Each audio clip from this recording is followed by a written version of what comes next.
privilège aujourd'hui d'avoir été désigné par le père président pour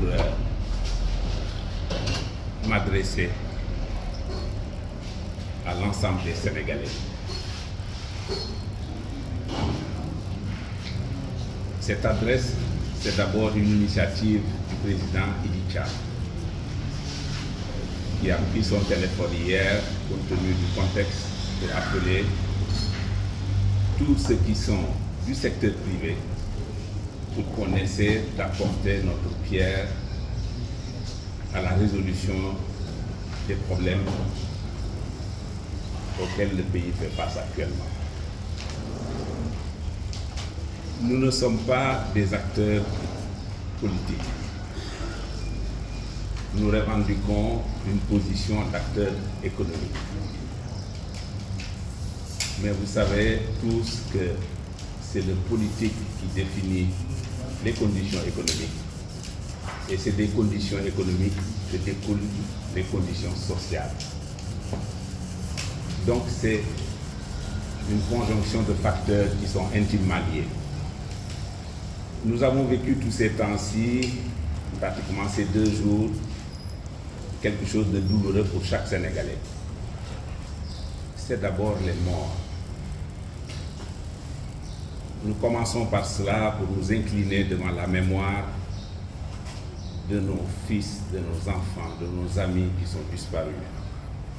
Sénégalais de tous bords, du côté des forces de sécurité et de défense, du côté de ceux qui sont dans la rue pour manifester leur mécontentement, du côté des familles qui ont perdu des êtres proches. Nous adressons à tous nos condoléances. Nous prions pour que la paix revienne dans notre pays. Ce discours donc est un discours de paix. C'est dans la paix que nous pouvons retrouver une activité économique. C'est dans la paix que nous pouvons retrouver une activité sociale. C'est dans la paix que nous pouvons construire un pays. Notre credo, c'est l'économie.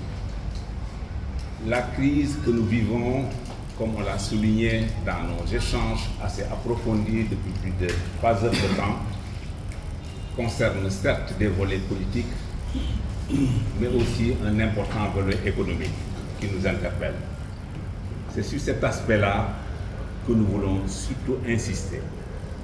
Insister pour dire qu'au-delà des morts, les destructions que nous vivons dans notre pays sont insupportables parce qu'ils touchent tout le monde, du petit à la plus grande entreprise. C'est des Sénégalais qui perdent des années de travail. C'est des Sénégalais qui perdent des possibilités d'emploi. C'est des Sénégalais qui perdent des taux de croissance journaliers.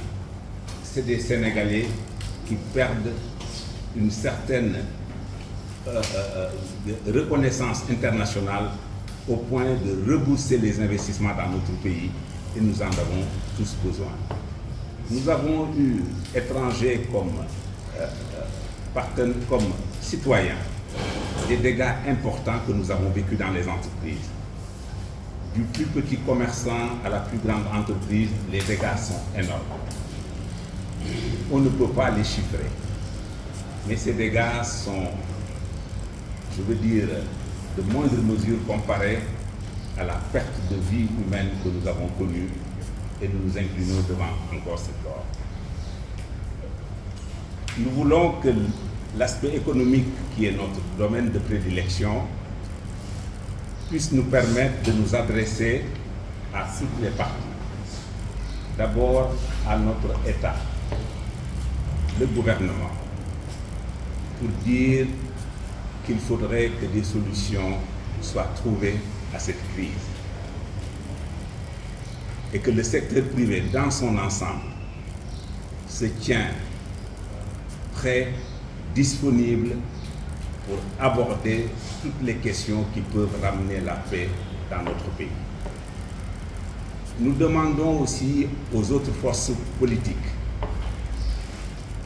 que le secteur privé, dans sa posture de neutralité, essaiera aussi de se rapprocher de vous pour qu'on puisse aborder toutes les doléances, toutes les questions qui peuvent concourir à ramener la paix dans notre pays. Nous demandons aux Sénégalais, frustrés, légitimes ou illégitimes, de comprendre qu'on ne peut pas construire un pays en le détruisant. Il faudrait que nous revenions à la raison, que les voies du dialogue puissent être rétablies, que l'on puisse poser les questions sereinement, et Dieu sait que nous savons tous que les problèmes existent. Mais un problème bien posé trouve naturellement une solution.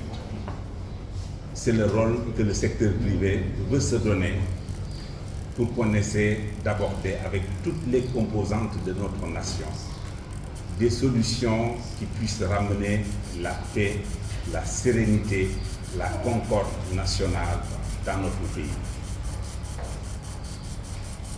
Tous les acteurs qui sont là, ici présents, de toutes les centrales patronales,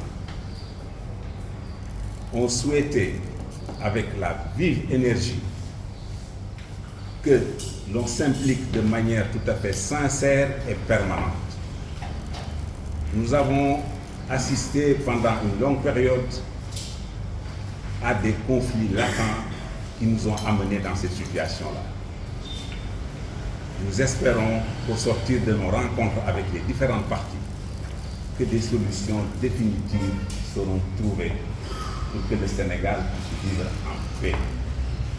Le Sénégal, on a l'habitude de le dire, est à la croisée des chemins.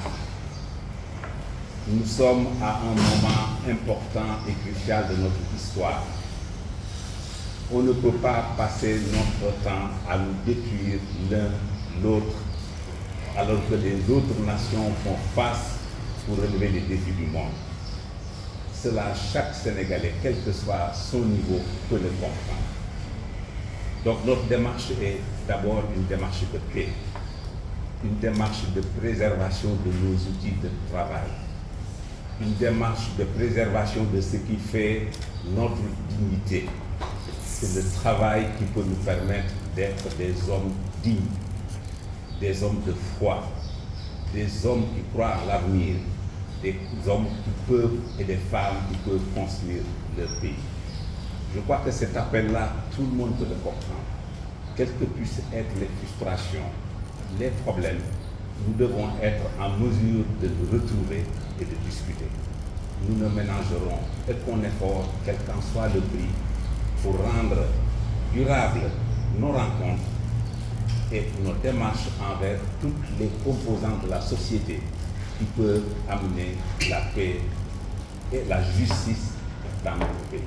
Nous demandons le rétablissement des liaisons Internet et des communications des réseaux sociaux. Cela participe certes à peut-être courir un certain risque, mais c'est aussi un signe d'ouverture, de compréhension, d'échange avec notre jeunesse pour que les choses puissent revenir à la normale.